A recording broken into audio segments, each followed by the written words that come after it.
50% vente de soi, 50% vente du produit. Est-ce que c'est des conneries? Bonne question. Non. Non, c'est pas des conneries. Après, il faut nuancer la question par le marché sur lequel tu bosses. Il y a des marchés dans lesquels on est beaucoup plus dans la vente de soi, notamment évidemment c'était dans le service, ce genre de choses, moi qui suis dans la formation bien sûr. Ça dépend du marché. Il n'y a pas vraiment de réponse à, je sais pas si c'est une question ou une affirmation. Mais ça dépend du marché en fait. Mais il y a de cette nuance un peu partout. Il y en a chez qui ça va être 50-50, il y en a chez qui ça va être 40-60, d'autres 20-80, peut-être 10-90, je sais pas.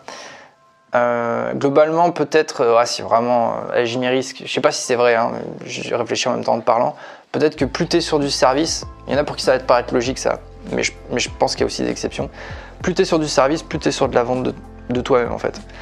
Mais, moi j'ai toujours beaucoup été sur du service et j'ai envie d'aller de plus en plus sur du produit. Et en fait, peut-être que la clé, bizarrement, c'est un vrai truc à réfléchir si tu vends du produit, peut-être que la clé de la vente du produit, parce qu'au final, on va pas se mentir, les produits sont quand même souvent les mêmes.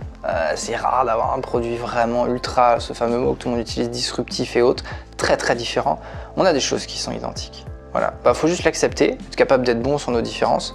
Et pourquoi pas faire la différence dans son système de vente quand on vend du produit par de super compétences commerciales qui font qu'en fait vous seriez pratiquement aussi bon que quelqu'un qui vend du service quand vous vendez vous-même. Ça, ce serait génial.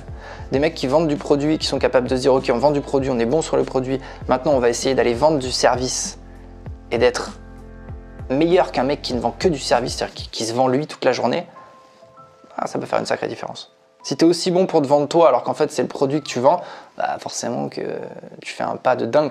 Maintenant la question c'est combien de personnes sont capables d'aller sur ce truc-là en fait. Combien vont s'arrêter à non, moi je vends du produit, voilà, je suis bon sur le produit, je parle du produit. Peut-être que tu pourrais te vendre toi, même si je parle même pas de vendre ton entreprise et tout ça derrière aussi. Mais ça peut être, c'est une super question ça. C'est une super question. Après il peut y avoir, je vois là rapidement d'autres problèmes, c'est que quand on dit 50-50 ou même autre, ça dépend aussi de la qualité de ton produit. Au-delà du fait d'être complètement différent, il y a des gens qui vendent des produits qui sont pas géniaux quoi. Et ça fait partie du jeu, hein, ça arrive.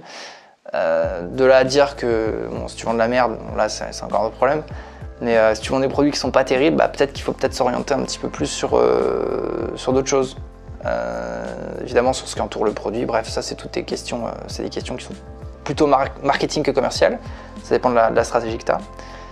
Mais ouais, globalement c'est un curseur en fait. C'est un curseur à jouer et je termine là-dessus. Moi j'ai un angle qui est assez stratégique, je viens du marketing, moi je viens pas de la vente à la base, je viens du marketing et de la communication. Même si l'amour de ma vie c'est la vente, toutes ces vidéos, tous ces trucs là. Mais venant du marketing, ouais, je dirais que la réponse à cette question dépend du market et de la strat que tu prends en fait. Et la strat que tu prends dépend de l'analyse du marché que tu en as fait, des produits que tu as et de où tu peux aller. Va chercher des failles, moi j'appelle ça des failles. En marketing j'appelle ça des failles commerciales. C'est des failles dans lesquelles tu peux t'engouffrer parce que ton concurrent l'a pas exploité, parce que là, par rapport au produit, tu as quand même un truc différent, faut l'amplifier, ce genre de choses. Si tu te poses les bonnes questions, tu auras le curseur. Mais le curseur, on le choisit aussi. C'est pas que le marché qui le donne. Bon, je m'arrête là, sinon c'est peut-être pas le but de la réponse à cette question. Mais en tout cas, c'est une bonne question. C'est une bonne question et donc je termine là-dessus, mais c'est une question de curseur.